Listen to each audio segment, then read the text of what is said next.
Has it really been 2 years since I first did this show? Oh, indeed it has. Southern California, good afternoon, and welcome to another edition of the SoCal Supreme Sports Show. Today we will be bringing in the 2-year anniversary when this show first went live. But we also got some sports to go over as well, such as the LA Galaxy taking down Montreal, spanking them. Can they do the same against LAFC, another one of the MLS's top teams? And speaking of LAFC, they kind of took a tumble in their most recent game. Can Gareth Bale get them back on track? San Diego Wave FC and Angel City FC take on one another as it's rivalry week in the NWSL and the MLS. And how about the Dodgers taking 3 out of 4 against the Padres and sweeping the Rockies? Can the Dodgers keep up their hot gameplay? Also, the Lakers signed Thomas Bryant, which I guess is cool.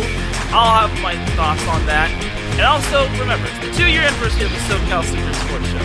We're going to go over the highs and the lows of the SoCal Supreme Sports Show. And also, we've got the Dum-Dum of the Week. This is Teran Rodriguez bringing you another edition of the SoCal Supreme Sports Show here on iSports Radio, your direct feed for all that is sports.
And welcome all to another edition of the SoCal Supreme Sports Show. Thank you all for joining me on this beautiful Friday afternoon, Friday evening, Friday, wherever you are listening. I really do appreciate it. And it, like I said, this is the 2-year anniversary of the SoCal Supreme Sports Show. I can't believe it's been 2 years since I first went on with this show. I remember when the theme was absolutely different, and I needed to switch it up just because I felt the need to switch the theme up. But honestly, it really is mind-blowing that I've gone 2 years with doing the SoCal Supreme Sports Show. But more on that later. Without any further delay, let's get on into the Southern California sports goodness. But first and foremost, we have a word from our sponsor. iSports Radio is proud to call the Southern California Warriors semi-pro football team the official sponsor of iSports Radio. The world of semi-pro sports is unlike any other sports organization. Players pay to play in hopes of so many different outcomes, whether it's playing to get filmed to trap for professional teams, big-time colleges, or just playing to stay in shape. No matter what, all semi-pro players have one thing in common, and that's playing for the love of the game. The SoCal Warriors have been on a quest to earn titles and give players second chances since 2017. Whether you're in Southern California or anywhere in the world, give semi-pro sports a chance if you love your sport. You may get the second chance you've been waiting for as an athlete. Follow them on Twitter at SoCal Warriors, on Instagram at Southern California _Warriors, and on Facebook by typing in the word Southern California and then Warriors. And then iSports Radio is available on Twitter for following purposes at iSports Radio, as well as on Instagram at iSports Radio. And they just got TikTok, as they are available at iSports Radio, and they are on Facebook by typing in the word IE, then Sports, then Radio. Also, when you go to iSports Radio's website, www.isportsradio.com, you will see a Patreon link which starts out at $5 a month.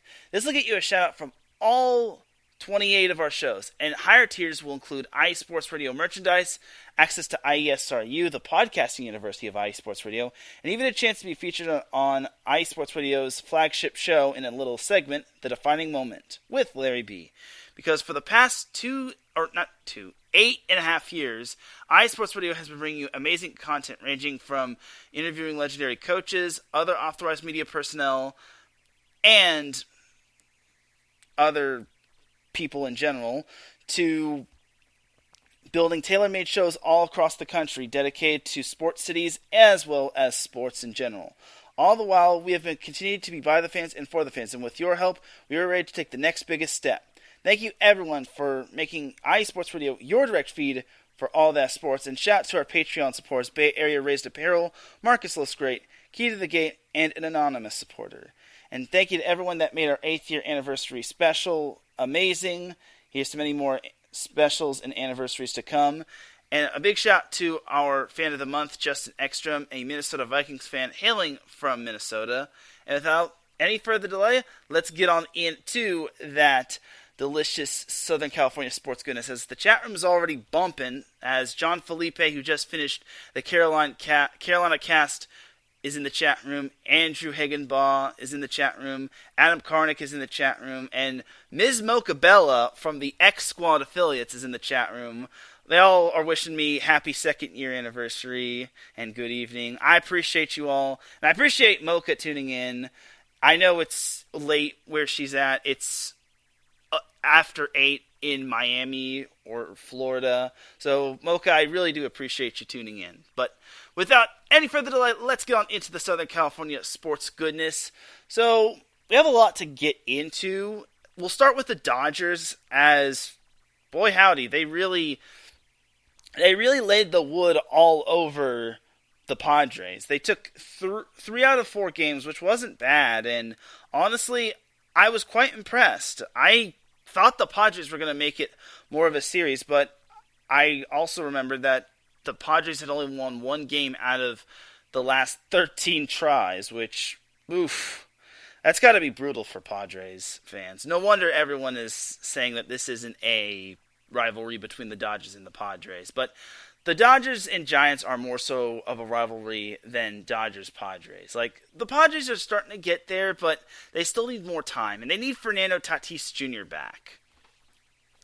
So as for the Dodgers, they were able to take the first game last Thursday as they won it 3-1. It was one of the rarities that I got to see the Dodgers play, considering most of the Dodgers games that I watch are blacked out. The only times I get to see them are on ESPN, which is Sunday Night Baseball, and FS1, which probably is the main place for Dodger baseball.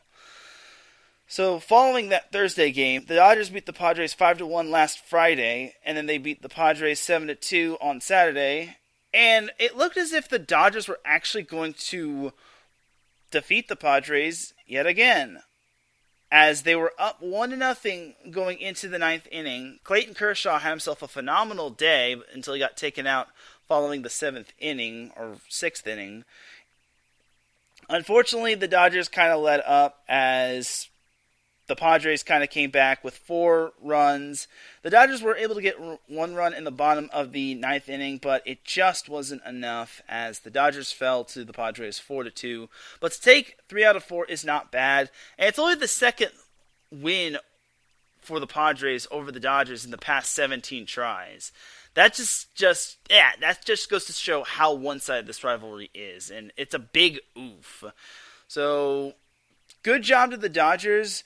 An even better job because they just recently swept the Colorado Rockies this past week, or earlier in the week. They beat the Rockies 5-3 on Monday, then 5-2 on Tuesday, and then they inched out a win by the skin of their teeth as they won it in the most funny way. They won it 2-1, and the Dodgers actually won it on a fielder's choice as the Rockies had a lot of infielders ready to try to get a triple play or a double play at the very least. But unfortunately, the ball just took a big bounce up and the infielders weren't able to get it. And eventually, that was that. As Mookie Betts was able to get the game-winning RBI. So, there's that. I guess that's one way to win a game. So good job to the Dodgers as they just started their 4-game series against the Chicago Cubs. They were able to defeat the Cubs 5-3 despite nearly blowing the game open, and that's kind of courtesy of Graterol, which to me is not good. I'm going to mispronounce his name. Brusdar Graterol.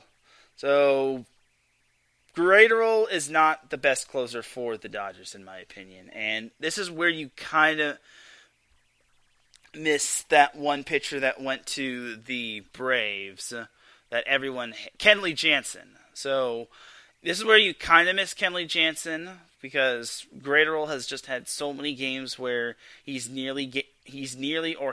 given the game up to the other team. But fortunately for the Dodgers, they were able to outlast the Cubbies yesterday as Alex Veja was able to get the strikeout, which was good news for the Dodgers because I don't think Dodgers fans want to see their team, nearly give up the game. So the Dodgers are back in action tonight against the Cubs at 7:10 p.m. Pacific time at the Chavez Ravine against the Cubs. Same time Saturday, and then Sunday they're back at 1:10 p.m. against the Cubs. Following Monday's day off, the Dodgers have a 3-game series on the road against the Cardinals on Tuesday, Wednesday, and Thursday. And then Friday and Saturday, surprisingly no Sunday game. Well, probably because of the All-Star break.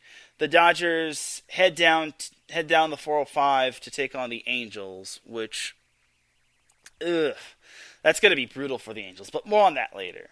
So, following the All-Star break, the Dodgers won't have another game until they have a 4-game series against, surprisingly enough, the San Francisco Giants, which the Giants have been struggling as of late, as this is actually a good transition to go into the Padres. So, yeah, the Giants have kind of been struggling, which is kind of rare just because it feels weird to say that, just because the Giants just had a phenomenal season, and now they've kind of gone backwards, which is a little alarming if you ask me. They most recently got swept by the White Sox, and they lost 2 of 3 to the Diamondbacks. But this isn't about the Giants. This is about the Padres now.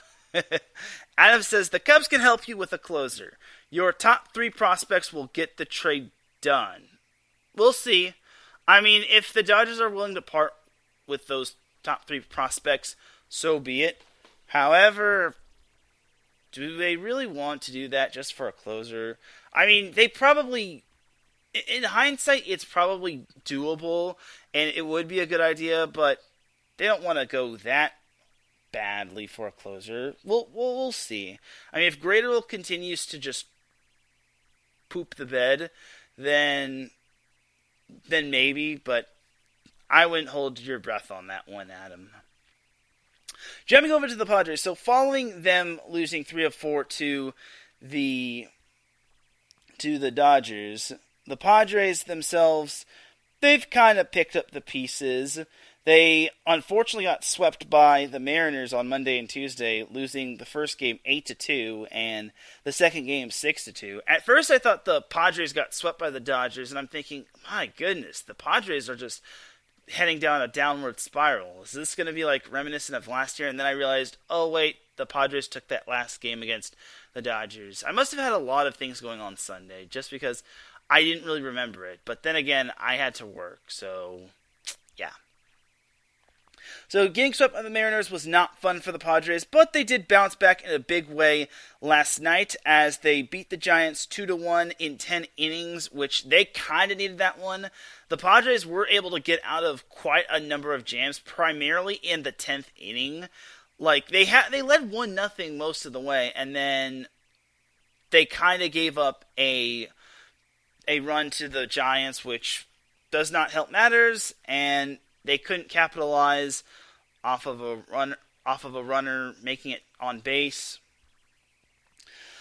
Something that did happen, unfortunately for the Padres, was that Jurickson Profar collapsed as he was trying to walk off the field following a scary collision, as he actually, I want to say he collided with the with the warning track. I'm not sure about that, but I did get word from the Padres, or word was spread around the Padres' organization that here is the following. So the following is as follows. Jurickson Profar is on the 7-day concussion IL, and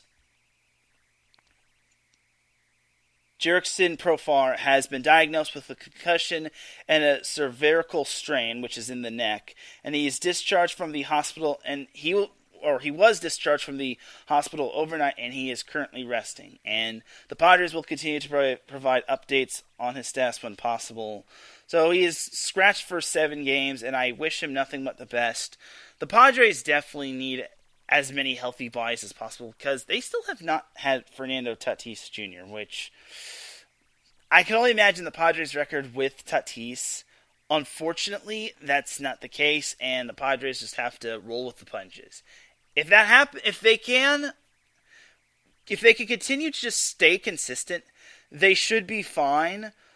But they're going to have to make use with Manny Machado and all those other guys. I mean, the Padres are still in a good position despite what's happened to them with all the injuries and whatnot. And boy, I think this Padres team can do damage if they get back to full strength. That's a big if, though, if they get back to full strength, just because we still have not seen Fernando Tatis Jr. And now the Padres are no longer in the top spot in the wild card. They have the second spot, but they are a healthy 3.5 games ahead of the final wild card spot, which is good stuff.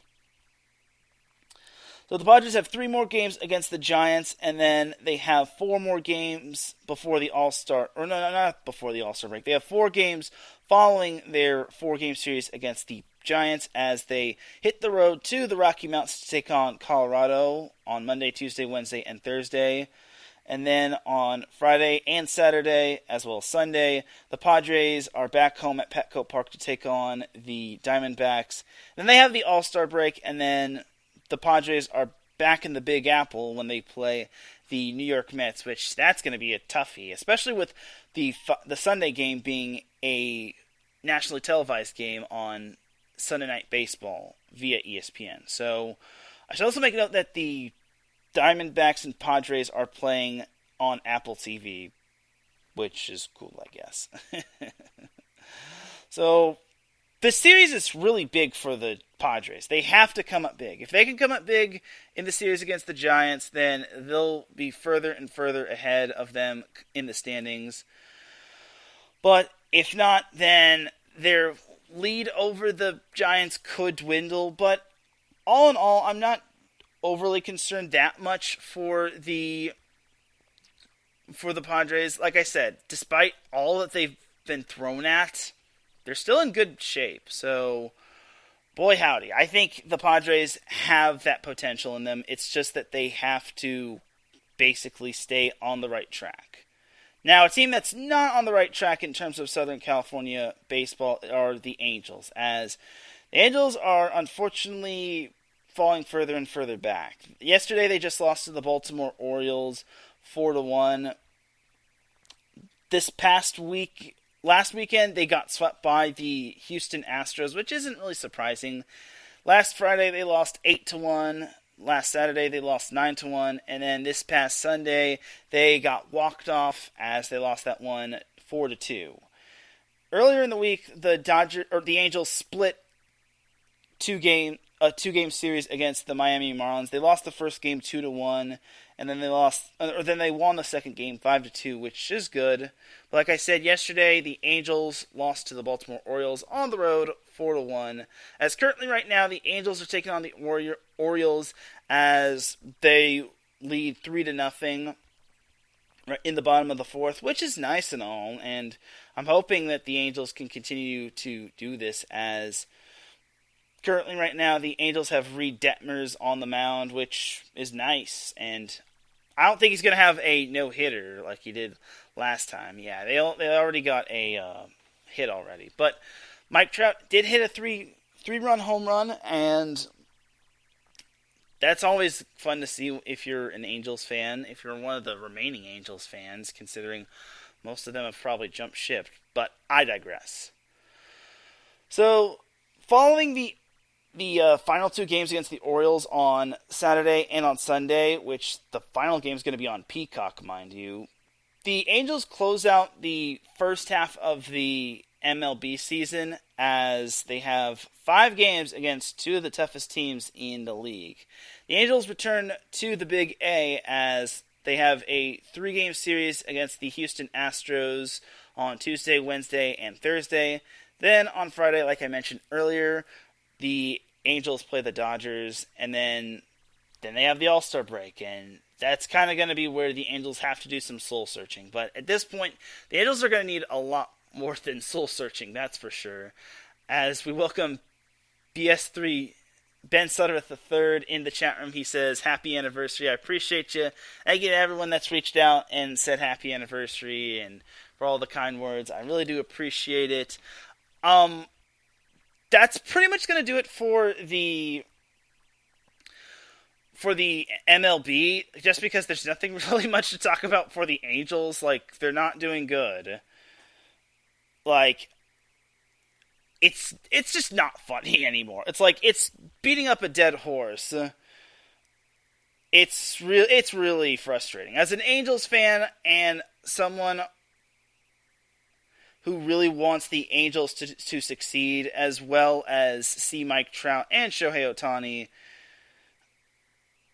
in the playoffs, it's just frustrating to see the Angels just continuously just be bad year in and year out. And again, that 14-game losing streak might have been the nail in the... Well, I wouldn't say nail in the coffin, but that's just really setting them back. And for the Angels, it's just bad times for them. I'm hoping the second half of the season is where they turn it around, but they're having a tough time against the Orioles, though they are winning this one. But that's courtesy of Mike Trout being Mike Trout. But all I can just do is hope as an Angels fan, but we'll see.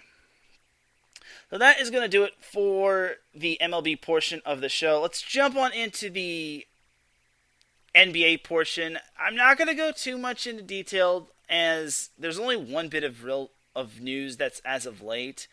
As the Lakers just signed Thomas Bryant, which, bully for them, they signed Thomas Bryant. So Thomas Bryant is back on the Lakers, as I say back because his first stint was rather forgettable, if you ask me, as he did not have the best of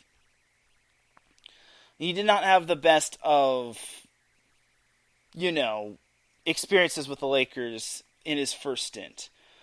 But Thomas Bryant is back with a 1-year deal, and he will get the opportunity to win the starting center position, and he also can drain the three, which he's gotten better. Like, ever since he left the Lakers following his first stint, Thomas Bryant has improved.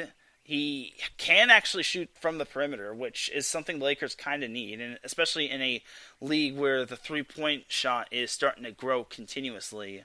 So, good job for the Lakers getting Thomas Bryant. They get a little golf clap, in my opinion. Okay, no, golf clap is over. As we welcome Marcus Lilsgreat in the chat room, he says, what up, no? And he says, happy anniversary. I appreciate you, Marcus, and thank you for stopping by, and happy belated 100th episode for your show. Salute, good sir. So that is pretty much that for the MLB portion of the show, or not the MLB, the NBA portion of the show. We don't really have a whole lot to talk about in terms of the NFL, just because there hasn't really been a whole lot of news when it comes to the Rams and the Chargers, which I guess no news is good news. I have been hearing a lot of trade rumors when it comes to the Chargers, some of which have kind of been puzzling. Like, some are, I forget what it was. I think it was Pro Football Focus.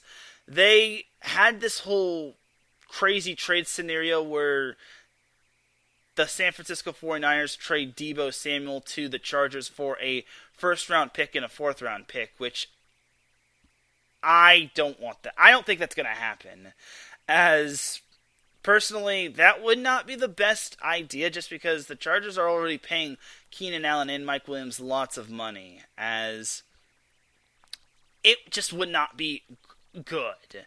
I mean, it would be great to have Debo Samuel, but for a first rounder and a fourth rounder and to pay him that much money, oof. As Marcus actually discusses the Rams in the chat room. He says the Rams are signing everyone and their salary cap is ridiculous. And yeah, that's major facts right there. And honestly, I couldn't believe this when I saw it. Them actually re-signing Aaron Donald and extending Cooper Kupp actually saved them salary cap space. I don't know why, but yeah, it's rather funny. And yeah, Marcus says, I need Roger Goodell to look into it. No way, they have all this money. Yeah, it's a little conspiring if you ask me, but honestly, I smell a skunk as it is. I smell a rat as well, but back to the Chargers. No, I don't think the Chargers should trade for Debo Samuel. If they're going to trade for Debo Samuel, it's going to be more than just a first-round pick and a fourth-round pick.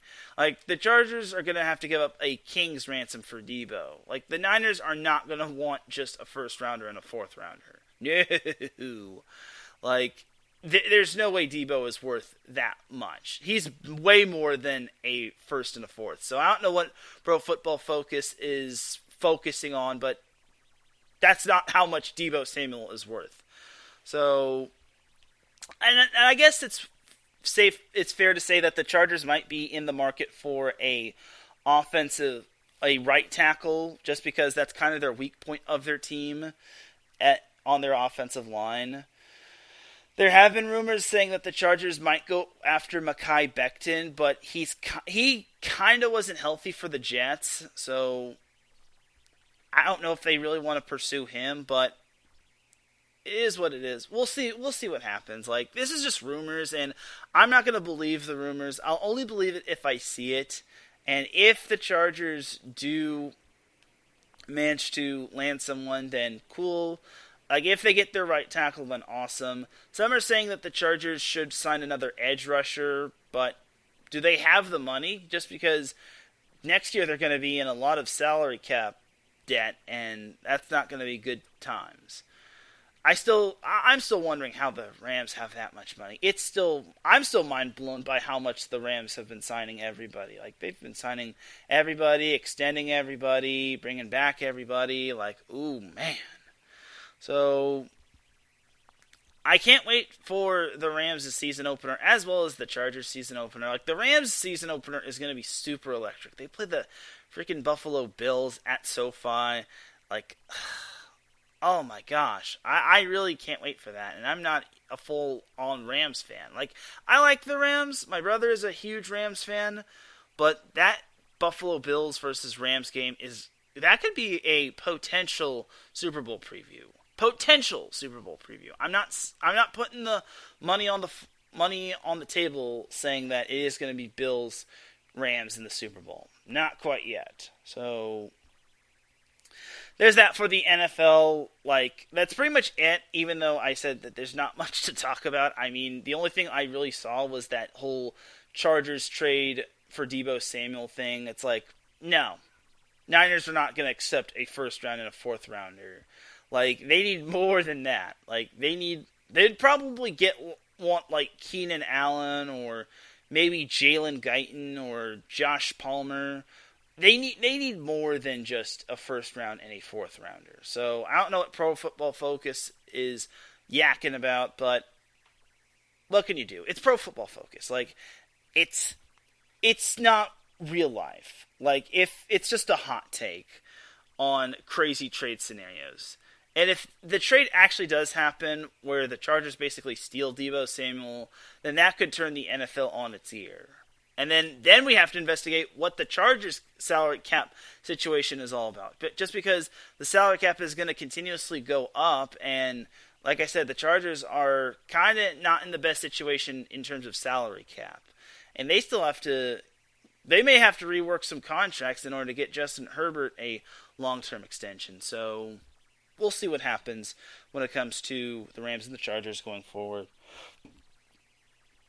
But that's that for the NFL portion. Let's jump on over to some MLS action, as this weekend is El Trafico, which is awesome. This is going to be the third, second match for El Trafico between the Galaxy and LAFC, as I'm not counting the one in the U.S. Open Cup just because that one didn't really count.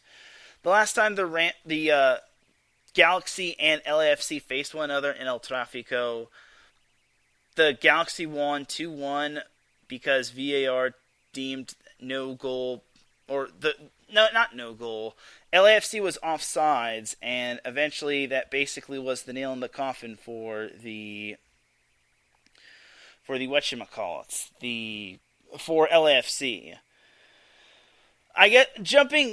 Before we jump on into the MLS, I do actually need to make note of the NVA as this is the last week of the NVA, the National Volleyball Association, not the NBA, the NVA. Speaking of the NBA, I'm not going to care for Summer League. Don't even convince me to like that stuff. No.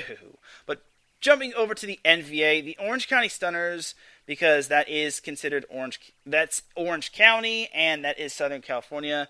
They just recently lost to the New Jersey Freedom, as the Freedom basically continue their undefeated season. So I had to give a little spotlight to volleyball. I know this isn't set point. Y'all can delete your "this isn't set point," Teran. Stop talking volleyball thing. But yeah, the Orange County Stunners lost in 5 sets to the New Jersey Freedom. So that's your little volleyball update right there. Anyway, jumping back to the MLS. So the Galaxy, in their most recent game, they defeated Montreal 4-0 as they got an early goal from Javier Hernandez. Then Dejan I'm going to mispronounce this game. Dejan Hovlicic scored a penalty shot before the end of the quarter in extra time. And then Rayon Ravelosin got a goal for the Galaxy in the 60th and 79th minute as the Galaxy, they stomped all over Montreal 4-0. And Montreal went into this game fairly hot, as I don't think they did lose a game in the month of June, as they lost to Austin midway through the month of June. But they had just recently won 2 in a row. They just beat the Sounders, and they also beat Charlotte, both by scores of 2-1. So to see the Galaxy, which basically fell behind 3-0 against Minnesota, then officially lost 3-2, and then after that they went at home at Dignity Health Sports Park and beat Montreal 4-0, is quite surprising. So keep in mind that Montreal is one of the best teams in the MLS. They were the best team in the Eastern Conference before that loss happened. So good job to the Galaxy. I honestly did not expect that. I don't think anyone did, as the win actually catapulted the Galaxy from 6th place all the way up to a tie for 4th place, as Dallas, and Nashville are knotted up at 27 points. The Galaxy do have more wins, as they have actually played fewer games. So the fact that the Galaxy have played fewer games, but they have more wins, speaks to high volumes that the Galaxy are doing something right, actually. Good job, Galaxy. As for LAFC, I was very I couldn't believe this. Like, the Galaxy, and Andrew and I were basically, Andrew was forewarning me in the chat room last week that Vancouver could have possibly been a trap game, just because LAFC had to go up north to good old Canada for the LAFC versus Vancouver matchup, and Vancouver actually beat LAFC 1-0, as the goal came from Adrian Cubas in the 89th minute. Oh, if you're LAFC, you got to be kicking yourself, just because you allow no goals for 88 plus minutes, and then the 89th minute, you allow that goal, and then you couldn't get your goal in extra time, and that was basically the game. So yikes. And LAFC was actually doing really well. Like, they didn't lose a match in the month of June, as they actually were on a 5-match winning, they hadn't lost a match in 5 matches. They've either tied or they've won. I was going to say they're on a 5-match winning streak, but they haven't won. They've just not lost in the past 5 matches. There you go. So that loss does not do LAFC any favors, as their next game is going to be at Bank of California Stadium when they take on the Galaxy in El Trafico. The bad news is the Galaxy are coming off of that win over Montreal, and LAFC is coming off of that loss to Vancouver. The good news is for LAFC is that LAFC gets Gareth Bale, the person that they just signed, and he is now eligible to play right now. And guess what? Tonight, the two teams play in El Trafico at 7 p.m., which I'm very excited for. After this, I'm going to go get me some grub, and I'm going to go watch me some MLS, which is something I don't really get to do very often, just because the Galaxy and LAFC are just not, on national TV for sometimes. So, LAFC versus LA Galaxy tonight at 7 p.m. is going to be huge. LAFC currently leads the Western Conference. They're only 2 games ahead of Austin. The Galaxy winning this one would be huge, just because that could launch them further up the Western Conference standings. The funny thing is that the team ahead of them, Real Salt Lake, has 29 points. However, they have a goal differential of 0, that seems to happen a lot. Sometimes in baseball in terms of run differential, and then sometimes in the NHL in terms of goal differential. But Real Salt Lake always has to make things worse. I'm just kidding. So anyway, jokes aside, huge game for both teams. LAFC, if we're counting the U.S. Open Cup match, they're 0-2 against the Galaxy. I don't know how, but the Galaxy have had LAFC's number. Well, this one's going to be super tough. LAFC is a super team. And honestly, I would not be surprised if LAFC turned the Galaxy inside out. LAFC is going to be super mad when they come into Bank of California Stadium and they welcome the Galaxy. They're not going to be welcoming with them in open arms, that's for sure. They're going to be probably going all out, and they're not going to be holding anything back. LAFC is ready to unleash the beast. That's because their conference lead in terms of the Western Conference is starting to dwindle. I wouldn't say dwindle, but only 2 points ahead of Austin is not that much. I mean, they are kind of further ahead of Real Salt Lake, but that's Real Salt Lake. They're 9 points ahead of Real Salt Lake, which is kind of interesting if you ask me. But for LFC, they really need to win this one. The Galaxy, on the other hand, coming off of that huge win over Montreal, just goes to show that maybe the East isn't as cracked up to be. I'm not trying to say the Eastern Conference is bad. I'm just saying that the Western Conference has just been quite competitive. You have a lot of good teams in the West. You have the Sounders, which are playing better. Austin, which the expansion team is having an outstanding season after a rocky season last year. LAFC and LA Galaxy, 2 teams that missed the playoffs last year, they're having great seasons. Nashville, in its first season in the Western Conference, they're having a solid season. Dallas is having a solid season. Real Salt Lake is picking up where it's left off. And then you have the teams that aren't doing all that great. Sporting KC is probably the biggest fall from grace compared to last year. Same can be said for Colorado, and Portland has kind of been down there in the dumps, but they're still kind of... Okay, I'm not going to use the word kind of. There's still a good portion of the season remaining. There's still time for all those teams to catch up. Playoffs don't start till October, and we're still in the month of July, so it's going to be electric in these next few months. And tonight is going to be super electric. I even told Andrew Hagenbaugh, the host of our soccer show, the Soccer Scoreboard Show, that tonight's game is going to be electric, and I would not be surprised if there was a few yellow cards and a red card here and there. So that's just how rivalry games are. And this weekend is rivalry weekend in the MLS, and I'm very excited for it. In addition to El Trafico happening, we got to give this rivalry a nickname. The Wave FC versus Angel City FC in the NWSL.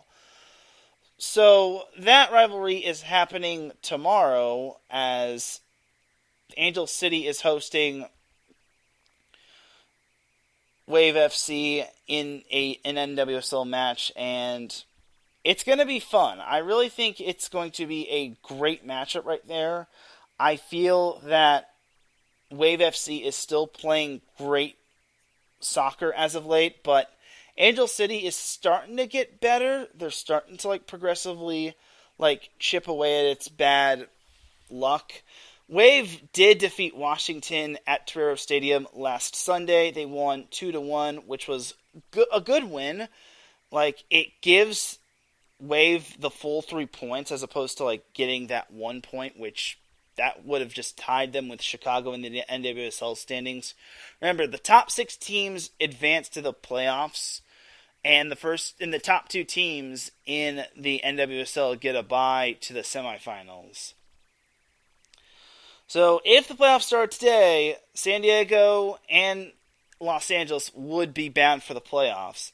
It's just that San Diego would have that first round bye, and then Angel City would have to play Portland, which is a team that they don't want to face. Speaking of Portland and not wanting to face, Angel City just recently played Portland this past last Friday, and they actually tied with Portland 1-1, which is actually an improvement, as Savannah McCaskill, who has picked up the slack for the most part for Angel City, scored in the second minute. Talk about a swift strike. And it looked as if Angel City had fully subdued Portland. They finally had Portland's number. Unfortunately for Angel City, the Thorns actually scored in the final few ticks of extra time, as Yasmin Ryan scored in extra time, 6 minutes after the 90th minute. So if you're Angel City, that's gotta be a heartbreaker right there. You do all that you can, and then extra time gives them just a few more ticks to the point where Portland is able to get that game time goal, and eventually salvage them a point. I don't even remember the last time Portland lost a game. As I'm looking at their schedule, they should have lost. I'm still going to be salty about this. Portland should have lost to San Diego on June 8th. I am still fuming over that game where there was no VAR, no instant replay, none of that. And that goal that was not even called a goal, wasn't even reviewed, wasn't called a goal, and San Diego was lucky to salvage a point by tying it 2-2. I'm still salty at that. I don't care what anyone says. I'm still furious at the fact that San Diego got robbed of that goal when it was a clear goal, clearly past the line when the goalie saved it. It is infuriating, and there needs to be justice. I'm still mad about that. I'm not going to get over it anytime soon.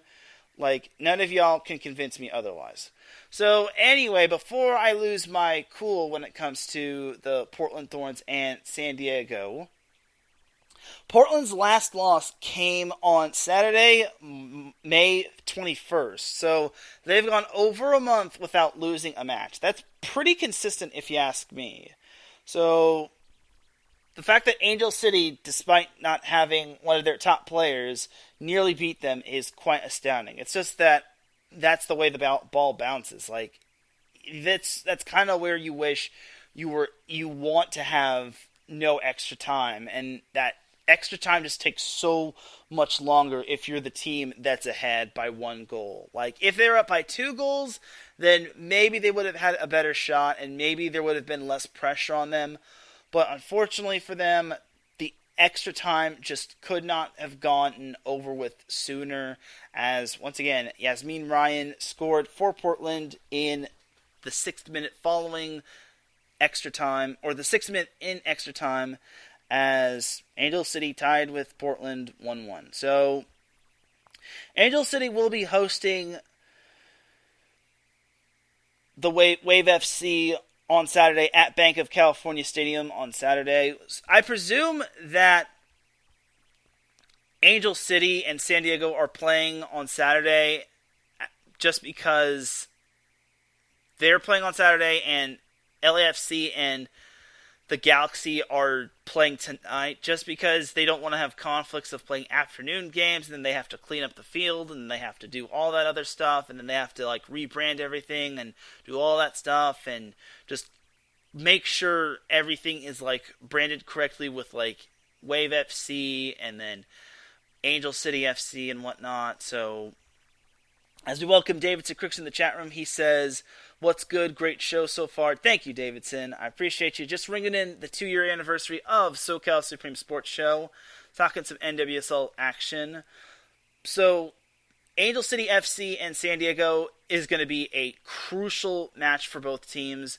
So San Diego needs the win in order to remain atop the NWSL standings, just because Portland is not the team that's creeping up behind them in the standings. It's actually Chicago, as Chicago just beat Gotham last Saturday 3-0, and then they also tied with Kansas City. They haven't really lost. I talk about teams that haven't lost a match in a while. Chicago is the team that hasn't lost a match in nearly 2 months, as their last loss came, ironically enough, in the hands of San Diego when they beat them 2-1, which that was back on May 15th. Ever since, no team has really been able to hand Chicago a loss. So that's kind of going to be, that right there is kind of interesting, just because San Diego needs the win, just because a lot of teams are starting to gain some ground with these non-losing streaks. So for me, I think San Diego needs to come up ready to go. They can't really bank on Alex Morgan too much, and just because Angel City doesn't have Kristen Press does not mean they're starting to play better soccer. I think Angel City is playing better without Press. Yes, they haven't really won a game since the Louisville match, but they're starting to adapt better without Kristen Press. And I think that with some other signings that Angel City has had, I think that Angel City I think they're going to be ready for San Diego. I'm not going to say that they're going to win. I'm just going to say that San Diego is not going to have an easy battle, especially when it comes to these interstate rivalries. Like, anything can happen, and we don't know what will happen with Wave and Angel City. Like, heck, it could be 0-0 for all we know. And that's the beauty of rivalry games. And I love rivalry games. I think it's going to be a fun little match. And honestly, I feel that it's going to be something to watch for when it comes to the NWSL. And I'm looking forward to it. I think this is the first ever NWSL matchup between the Wave FC and Angel City, as the two actually met in the NWSL Challenge Cup, which was like the preseason tournament, and San Diego won that one. But other than that, this is basically going to be the first ever official match between Wave and Angel City. So I think it's going to be something fun to watch for, and I really think that this rivalry is going to take off real soon. So that's that for the NWSL. So we're going to jump to the WNBA just because I feel a little guilty for leaving it out last week. But honestly, can you blame me? I mean, I had a lot going on last week, and I had to basically just cram it into an hour just because I had lots of things going on. So for the Sparks, in their most recent win, they actually defeated the Seattle Storm last Saturday on June 25th, 85-77. And believe it or not, that was actually a historic win. Why? It's actually the Sparks' 500th victory in its program's history, which is very incredible. I didn't even know that until I saw it, and I'm like, wow. And of course, they had to win the day after I did the SoCal Supreme Sports Show, but that's what I get for having to rush the SoCal Supreme Sports Show just because I had to cover a summer basketball tournament, but I digress. So congratulations to the Sparks on being the first team to cross 500 wins. The longevity of the Los Angeles Sparks is alive and kicking, and here's to 500 more wins to come.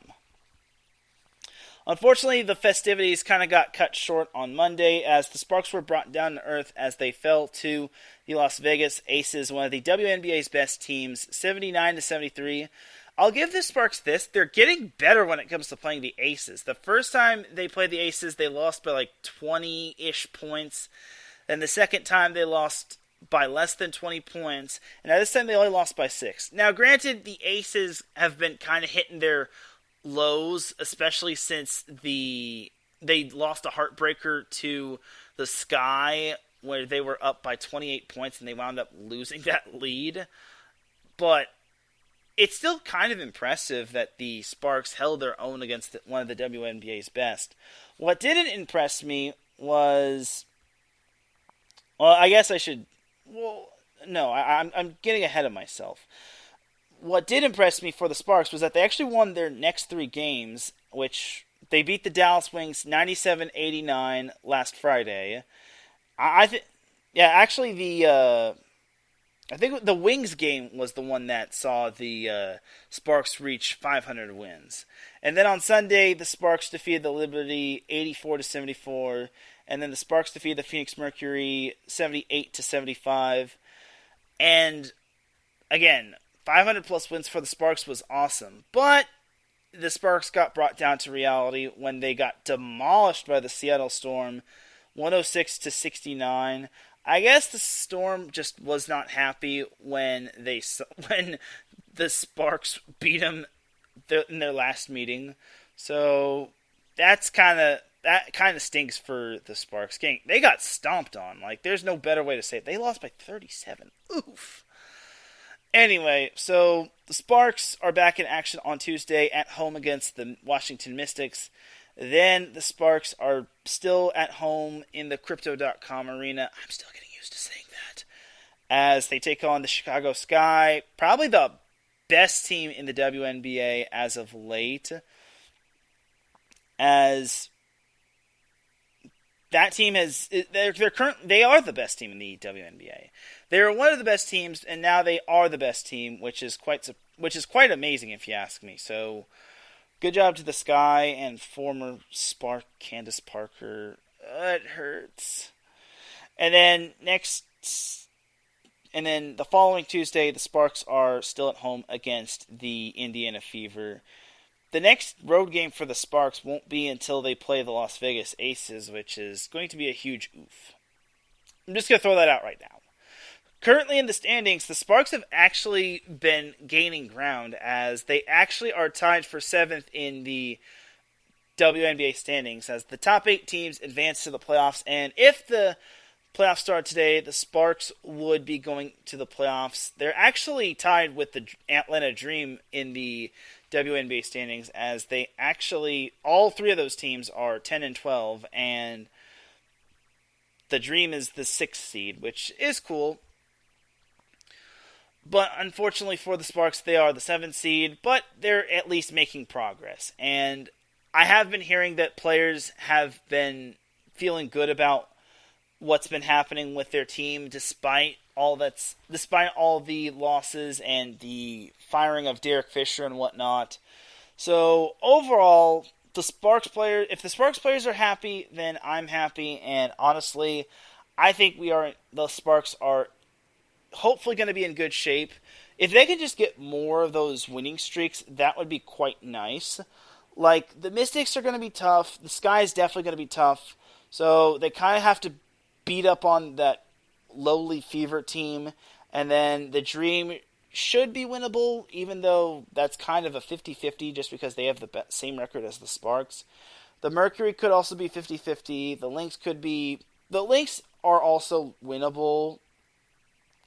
The Liberty twice in a row, or twice in 2 days, is also winnable. Like, looking at the Sparks' schedule, it's fairly favorable with the exception of facing Connecticut twice, and then facing the Aces, not this Saturday, but in a few more Saturdays, but overall, the Sparks have kind of gotten through they've kind of gotten through the worst of their season. Now they could only go up from here. And if they beat the Mystics, then that's another feather in their cap.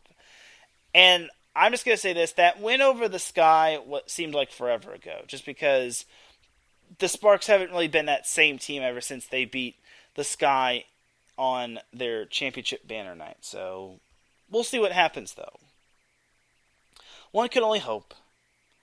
So that is that for the WNBA portion of the show, and that's pretty much that for all the sports.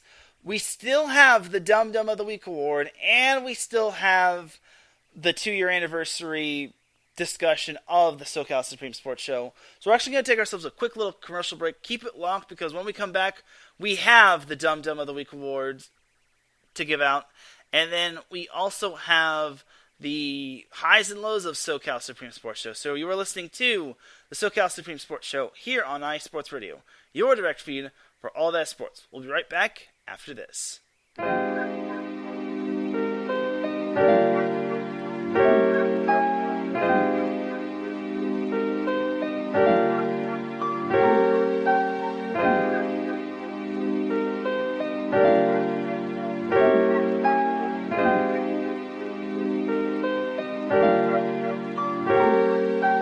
Hello, ladies and gentlemen. My name is Davidson.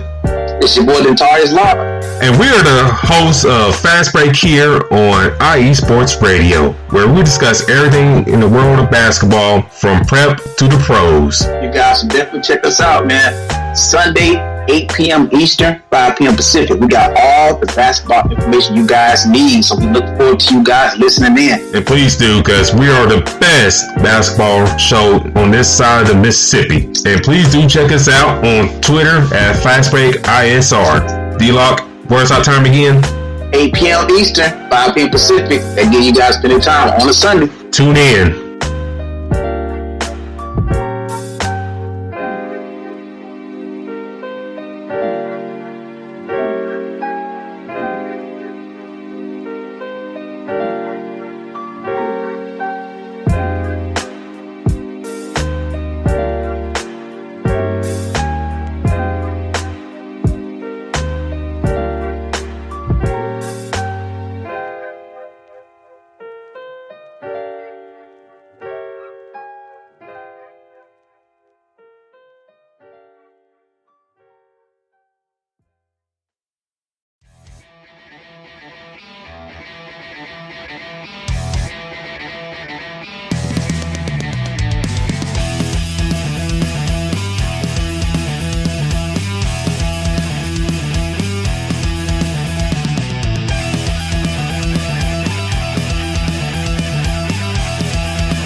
It's IE Sports Radio. It is your direct feed for all that is sports.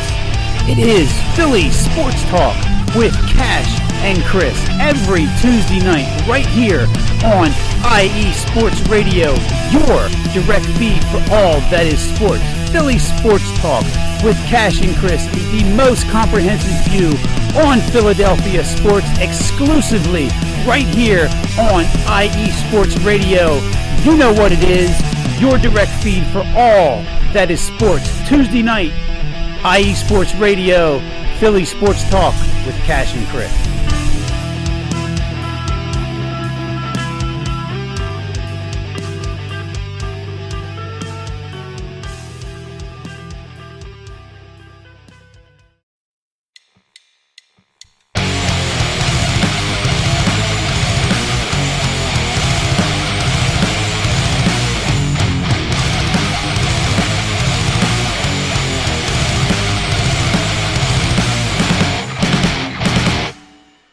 College football, and do you want to hear a college football show dedicated to all that is college football, including junior college and the CCCAA and the NJCAA, the NAIA, and the NCAA, including Division III, Division II, Division I AA in the FCS, and Division I A in the FBS? Well then, look no further.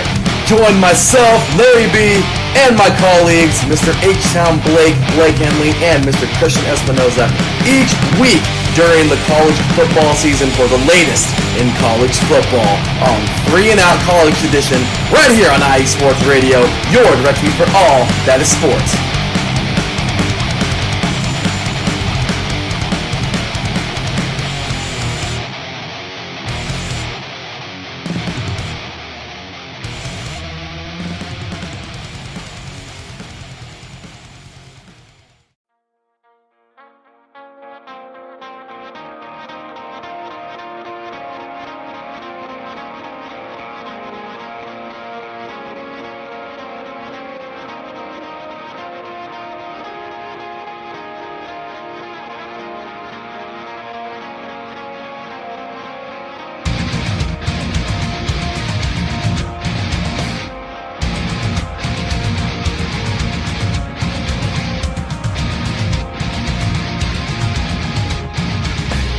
Hey sports fans, do you like wine? Well, we've got the show for you. This is Let's Wine About Sports, a show where we talk about wine and sports simultaneously. From the classic Cabernet Sauvignon all the way down to the grapes that you've never even heard of before. Oh yeah, we cover it all. And we'll talk about a little bit of sports as well. Football, hockey, collegiate, women's sports, it doesn't matter. We're going to talk about it all, and we're going to whine about it all. So join me Monday at 8 p.m. on IU Sports Radio, your direct feed for all that is sports.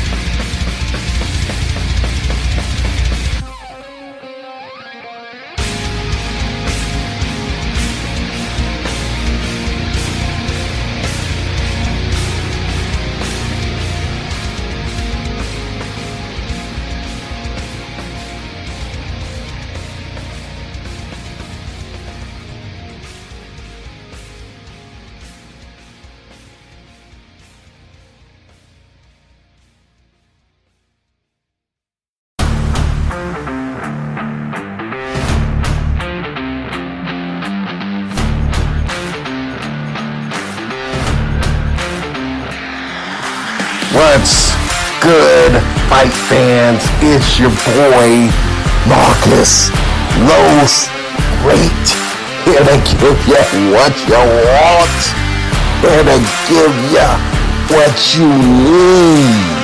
Yeah, man. Yeah. I'm coming to you live, straight from your mama's basement with a crispy, awesome white tea. We are coming to you live every Tuesday at 10 p.m. Eastern Standard Time. Powered by IE Sports Radio, your direct feed for all that is sports.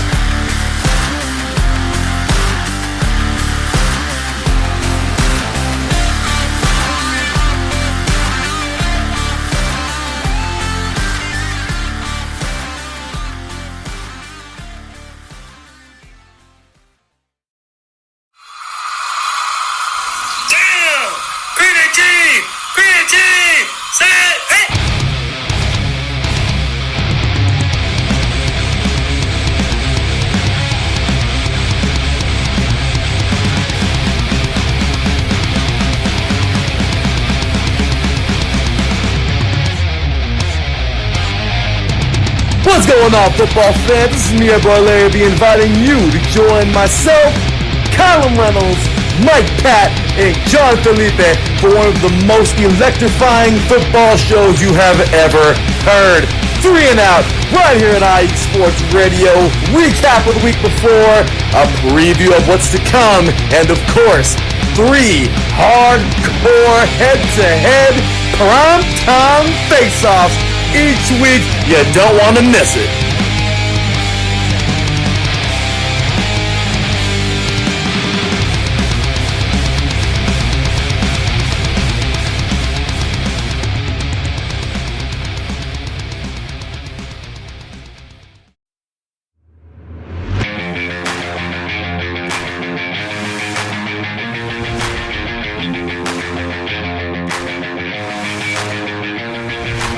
What's happening, sports fans? Are you a fan of Southern California sports? Are you looking for a show hotter than a hot summer day in California? Then look no further than the SoCal Supreme Sports Show, where I talk about all things Southern California sports. That's right, all sports teams from Southern California. From the hard-hitting tackles of the NFL, to the killer crossovers and big three-pointers of the NBA and WNBA, to the grand slams of the MLB, to the bone-chilling goals of the NHL, and to the booming kicks of the MLS. The SoCal Supreme Sports Show has it all for you. Oh, and let us not forget about the college sports as well. So join me, Teran Rodriguez, every week here on IE Sports Radio, your direct feed for all that is sports.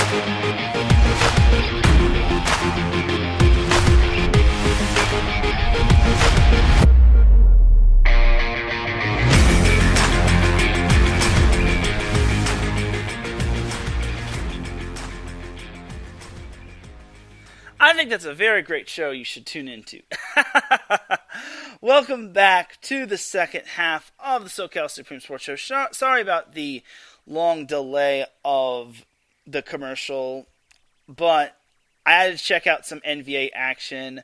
Like I said, the Orange County Stunners fell to the New Jersey Freedom in 5 sets. The Stunners gave the Freedom all they could handle. Keep in mind, this is the NVA we're talking about, National Volleyball Association, as there are 3 teams in Southern California. We have the Orange County Stunners, we have the Los Angeles Blaze, and we have the Inland Empire Matadors, which are currently playing the Las Vegas Ramblers right now. The Ramblers are the best team in the American Conference, which is the same conference as the Matadors are in, as the Matadors are trying to fight for a playoff spot. But in order to get to the playoffs, they have to pretty much run the table, maybe get some help along the way, as they're in a decent spot, but they're not in the best spot.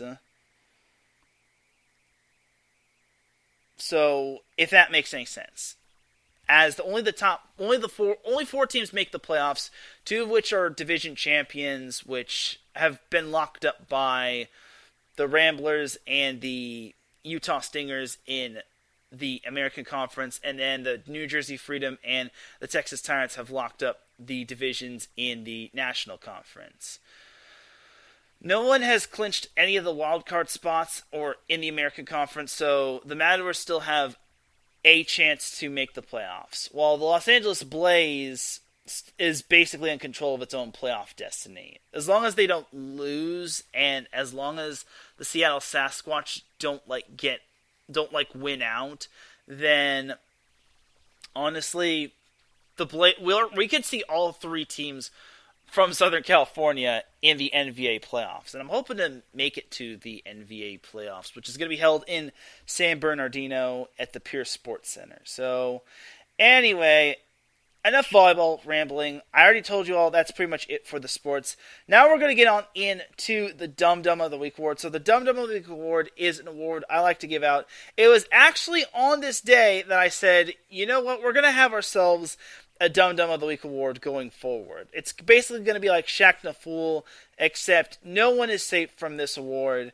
Anyone can get this award. Even myself, I can get this award. I've gotten the Dum Dum of the Week award twice, and here's the origination of that. So, one of my friends who does the show, the Wait a Minute show, Jelani J.B. Bodie of the X Squad, he kind of inspired me to do the Dum Dum of the Week, because he has a segment on his show called the Big L Award, and I'm like, I see a lot of people do dumb things, and I'm like, let's call it the Dum Dum of the Week award. I didn't want to call it the Big L award just because that's unoriginal, so I just called it Dum Dum of the Week. And ever since I have rolled with having a Dum Dum of the Week for pretty much most of the week, there have been 1 or 2 times that I haven't had Dum Dum of the Week, but honestly, I love having Dum Dum of the Week. It makes it more funny, and Dum Dum of the Week can basically be the dumbest thing in the world in terms of seriousness, and sometimes it could be lightheartedness, and then sometimes Dum Dum of the Week can be me, which, a couple weeks ago I forgot to turn off the air conditioning and it went all night, and it's probably going to drive up my electric bill at home, so Oops. So, for this week's Dumb Dumb of the Week award, like I said, no one is safe from this Dumb Dumb of the Week award. And I actually have 2 Dumb Dumb of the Week awards to give out. So, the first one, I'm not even going to hold anything back. The first Dumb Dumb of the Week award goes out to all the people that decided to light fireworks late at night while everyone is asleep. I'm just going to say this right now. I don't care who you are, where you live.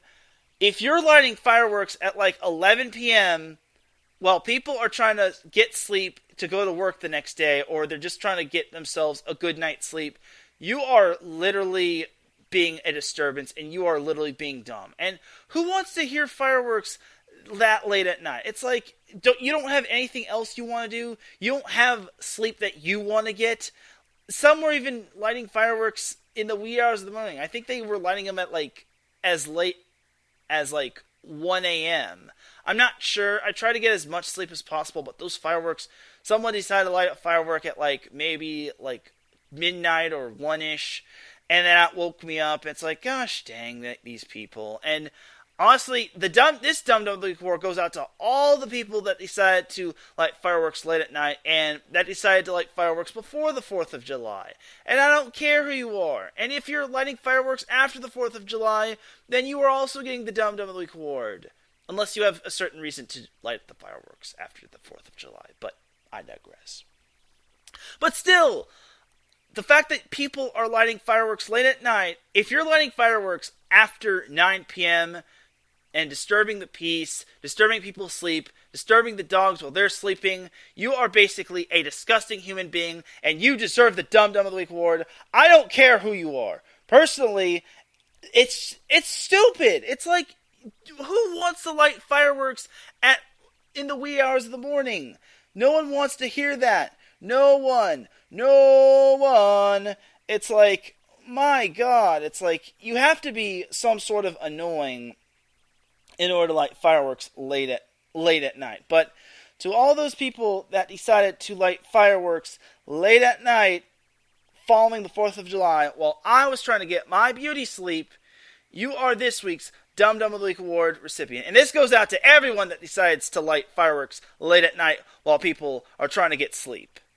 So dumb. You are really dumb. For real.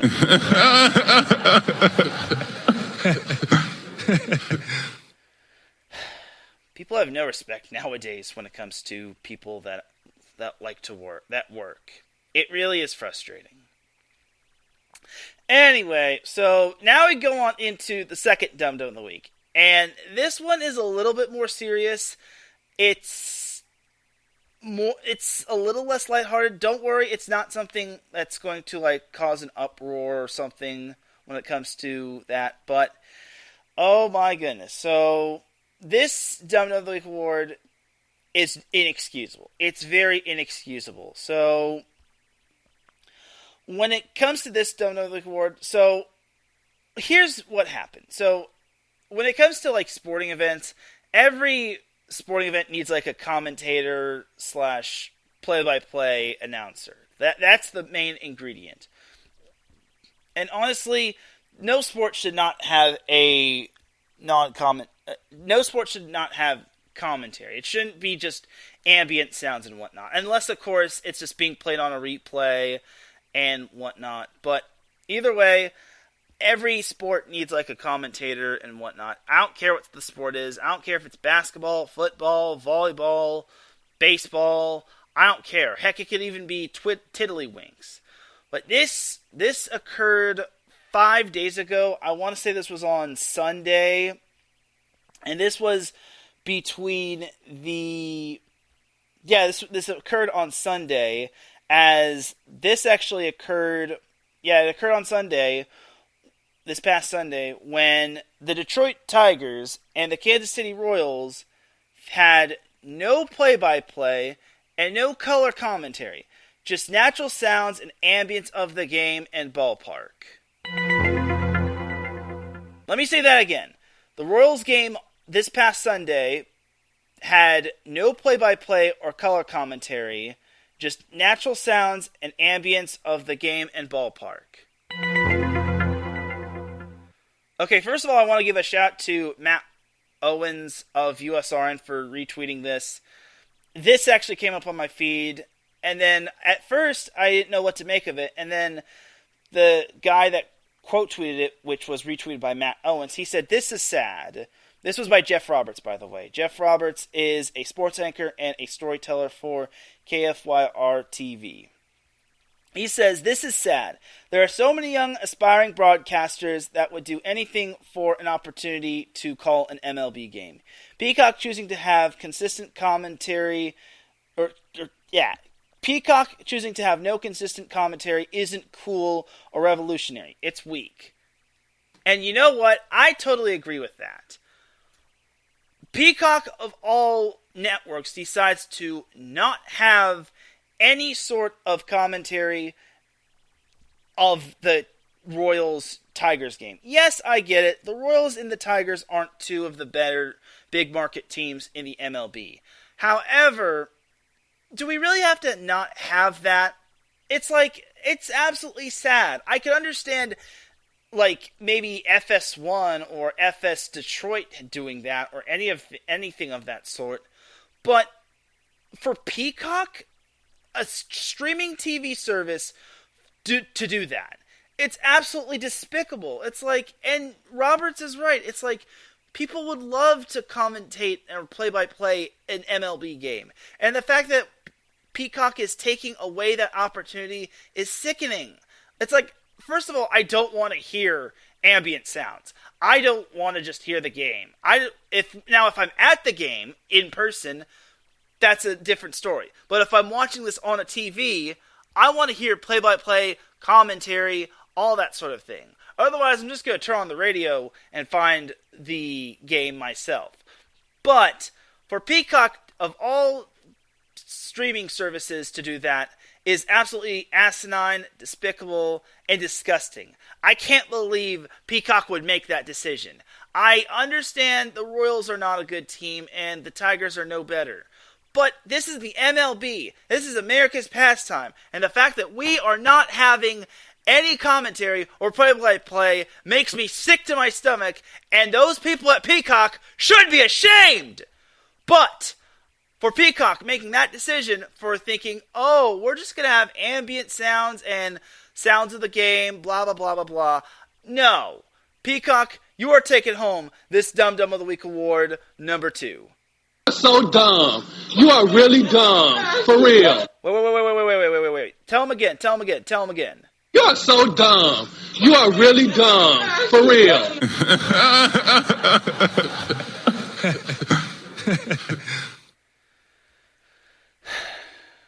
Those are your dum-dums of the week. Make a better decision, Peacock. Do better when it comes to those things. This is why I don't stream you unless it's for the Olympics. Get out of here with that stuff.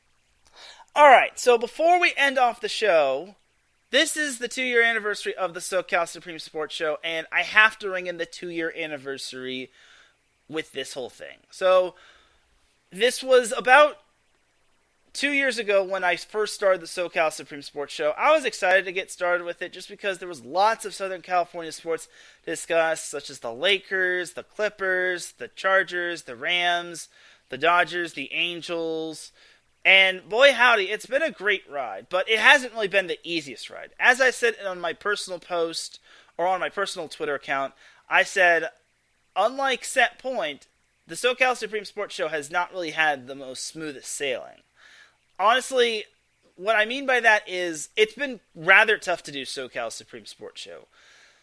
Sometimes I'm just busy on Fridays, and sometimes I'd have to shuffle it around, and sometimes I'm just too busy to, have a show, and sometimes I have to even change my show time and day.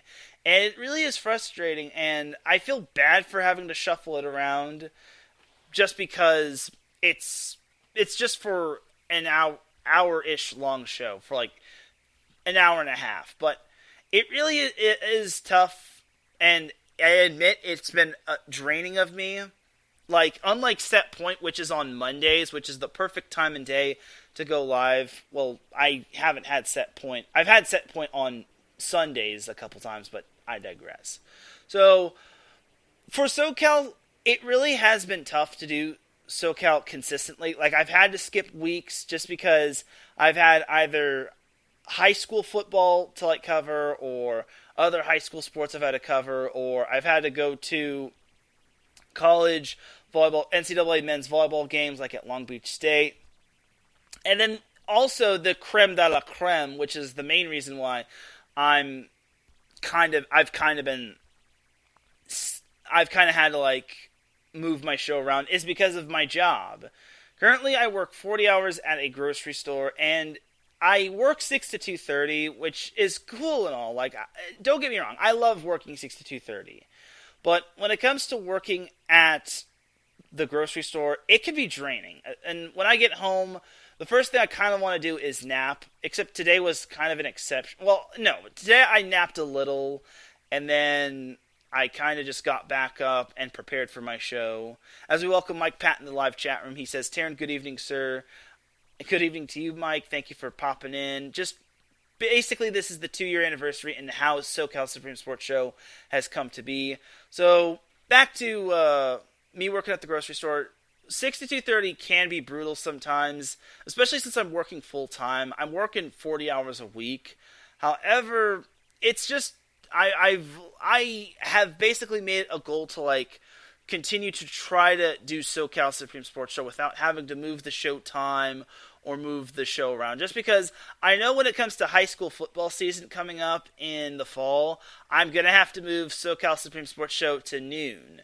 And I really hate having to do that, let me tell you. But it is what it is sometimes. I really have to just keep rolling with the punches, just because I don't want to stop doing SoCal Supreme Sports Show. Not just because we have our own SoCal show, but it's because the main reason I'm doing the SoCal Supreme Sports Show, obviously for Larry B, but also for my brother, just because he's a huge SoCal sports guy. Like, he likes the Angels, the Dodgers. He doesn't like the Padres. But he likes the Angels, Dodgers, the Lakers, the Rams, that sort of thing. And then for me, I basically am the Chargers fan, the Lakers fan, the Angels, Dodgers fan, the Galaxy fan, the USC fan, all that sort of thing. So every now and then I will have my brother on the show, and I've loved having my brother on as a guest for SoCal Supreme Sports Show, just because he basically makes the SoCal Supreme Sports Show go by faster. And also, it's fun to bounce off ideas with him as well. So whether it's in the same room together or whether it's overseas, well, not overseas, just because he's in Dallas-Fort Worth. He's not overseas. But whether it's afar or in the same room, I've always loved having my brother on the SoCal Supreme Sports Show as a guest, and I always look forward to having him on the show, even if it means I accidentally forget mentioning the read, which is naughty Teran. But I just love having my brother on the show, and I wish he could be my co-host, my full-time co-host, but he's got lots of things to do. I've got lots of things to do, so it doesn't really work out. But for me, I can't really say I'm not going to quit. I'm not going to retire from doing SoCal Supreme Sports Show. I'm going to continue to do SoCal Supreme Sports Show, and and boy howdy, I'm going to do my darndest to make sure I keep SoCal Supreme Sports Show running, and I don't have to shuffle the times around. It might be a little tough when it comes to a few more weeks when the NVA playoffs arrive, but it all depends on if I can move it around and, if I'm able to have some downtime to do SoCal Supreme Sports Show. But all in all, I've enjoyed doing SoCal Supreme Sports Show, and I've enjoyed seeing some of the successes from some of these teams. Like, last year, we got to see the Rams winning the Super Bowl, which was absolutely fun. I don't really think a whole lot of people predicted the Rams to win the Super Bowl. I mean, they were semi-Super Bowl favorites, but honestly, for them to win it all in Matt Stafford's first year, it's quite amazing. And I even have some receipts from people that say Matt Stafford isn't going to win a Super Bowl, which, ooh, baby, I'm going to love reading these receipts. But other championships that I've got to witness when being the host of SoCal Supreme Sports Show is the Lakers winning the 2020 NBA championship, winning it for Kobe, and then obviously the Dodgers winning the World Series back in 2020 as well. And then other teams have had successes when it comes to winning national championships as well, such as UCLA when it comes to like water polo, USC when it comes to women's water polo, well, UCLA on the men's side of water polo, and then USC on the women's side of water polo, and all things around. And heck, even seeing Pepperdine make it all the way to the NCAA women's tennis championship was something fun to see. Especially since they're in a non-Power 5 school, and the fact that they went so deep into the NCAA tournament speaks to high volumes that Pepperdine can't compete with some of these teams. So, and then also there's the big news that's happened, such as the Matt Stafford trade to LA, and then obviously the UCLA and USC moving to the Big Ten, which I didn't really get to expand on, but I've kind of basically given my take on it. It's just mind-blowing. I don't really have the words for it, in my opinion. So for me, doing SoCal Supreme Sports Show, for the past 2 years, it's been challenging, but I've totally loved it. And I would not trade this for anything else. I'm just going to say I'm not going to do a third show. Just because I have this show, I have Set Point, and then I have 3 and Out College Edition with Larry B. So that's 3 shows I'm either a co-host or a host when it comes to IE Sports Radio. So I don't really need like a third show that I personally host on my time. Like that would just be too much in my opinion. So there's that, and something I've kind of wanted to tell everybody is that I know I live in Orange County. I know I cover high school sports within the Southern California area, but there's one of the reasons why I don't like discuss high school sports on SoCal Supreme Sports Show is because, first of all, no one really like there's some people that listen that are from Southern California, and there are some people that like are interested in me talking about Southern California sports, but it's like the main general audience either isn't from Southern California or isn't from the area from where I'm at. So they're probably not going to know what it's about. Now, if it was like Mater Dei versus St. John Bosco in the CIS Southern Section Championship, then I would discuss it. And if I was there, I'd definitely discuss it. But that is not the case, as I basically try to leave out as much high school sports as possible, even if it is volleyball. So that's kind of my little Snapple fun fact for you all. And overall, I think that's pretty much it when it comes to the SoCal Supreme Sports Show. Like I said, I tried to give it as good and original of a name as possible when I first thought of it. And I basically said to Larry, how about the SoCal Supreme Sports Show? And he was like, that sounds like a cool name, just because SoCal has a lot of sports like a Supreme Pizza. And I'm like, bingo, you got it. You hit the nail right on the head on why I wanted to name it SoCal Supreme Sports Show. And I feel I tried to discuss as much SoCal sports as possible. I don't want to eat up too much time, just because the last time I tried to talk all SoCal sports, not just from like the pros, but from college as well, like from soccer to tennis to lacrosse to all, you get the point. Well, the last time I tried to do all of that, it was basically a 2-hour show, and then I realized this isn't going to work out. So that's another little Snapple fun fact right there, and that is pretty much going to do it for the SoCal Supreme Sports Show and its 2-year anniversary. So the next time we're going to get a big-time SoCal Supreme Sports Show is probably episode 100, and I will do my best to try to have a better like speech written up and a better like segment for the SoCal Supreme Sports Show when it reaches 100 episodes. But on that note, one more thing I definitely got to make note of. When I do the Dum Dum of the Week award, I did want to mention that some of my most memorable Dum Dum of the Week awards include, obviously, myself for leaving the air conditioner on overnight, Josh Hart, the former Los Angeles Laker, who said White Castle is better than In-N-Out. And then I still remember that day from forever ago. And then also Mike McCarthy with his trash play calling when it came to the NFC divisional round this past season. Or, I'm sorry, not the divisional round, the wild card round. When he was the Cowboys coach, when he basically just ran a play and didn't get his players out of bounds and whatnot. So I've had a lot of memorable Dum Dum of the Week awards, and maybe I'll probably listen back to some of them.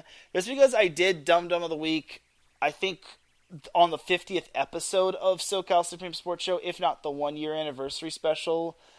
So I still remember my first Dum Dum of the Week award that I gave out for this show. And it was this Phoenix Suns fan that was basically counting the money in the NBA Finals game when the Suns took on the Bucks. And he had like a stack in his hand. It's like, why do you need to have a stack in your hand, bro? And then another memorable Dum Dum of the Week award that I gave out was when Wheel of Fortune misspelled Young Jock's name incorrectly. They spelt it young as in young and old. They spelled it Y-O-U-N-G instead of Y-U-N-G. And then they spelled Jock J-O-C-K instead of J-O-C. That was one of my other memorable Dum Dum of the Week awards. But that's just my little thing on the SoCal Supreme Sports Show and its memorable Dum Dum of the Week awards. Remember, people, only you can prevent yourself from being Dum Dum of the Week award. But that is going to do it for the SoCal Supreme Sports Show and its 2-year anniversary. Without any further delay, let's get on out of here, because I got to get me some grub, and I got me an LAFC versus LA Galaxy soccer game to watch on the telly. Ya dig? Thank you, everyone, for tuning in to the 2-year anniversary of the SoCal Supreme Sports Show. I really do appreciate you all tuning in. I really do appreciate everyone's support throughout the episodes, through the good times and the bad. If you listen live, I appreciate you. If you listen at work, I appreciate you. If you listen in the wee hours of the morning, I appreciate you. If you listen at any time, any place, on a car, from afar, on a train, in a plane, from here or there, from anywhere, even with Green Eggs and Ham, and with Sam I Am, I appreciate you all for tuning in. Big shout out to the chat room, Mike, Pat, Davidson Crooks, Marcus Losgrave, Ben Sutter III, Adam Karnick, Andrew Hagenbaugh, John Felipe, and last but certainly not least, Ms. Mocha Bella of the X Squad affiliates. Thank you all for tuning in to the live chat. Thank you all for listening. I really do appreciate you all. I love you all so much. You are amazing. For everyone here at IE Sports Radio, this is Teran Rodriguez signing off. Well, have yourself a great weekend. Enjoy all the Southern California sports action, even though there isn't really much to offer. Remember, it is sunburn season, so please apply your sunscreen. If you've got sunburn, please apply your aloe vera. If you don't have aloe vera, apply your toothpaste. If you don't have toothpaste, then I don't know what to tell you. You are up a creek without a paddle. I will see you all Monday for Set Point, the 150th episode of Set Point, where Nick England is going to be my guest for that episode of Set Point. I appreciate you all so much. Have a wonderful weekend, and remember, and big time remember this, SoCal is for SoCal. Peace!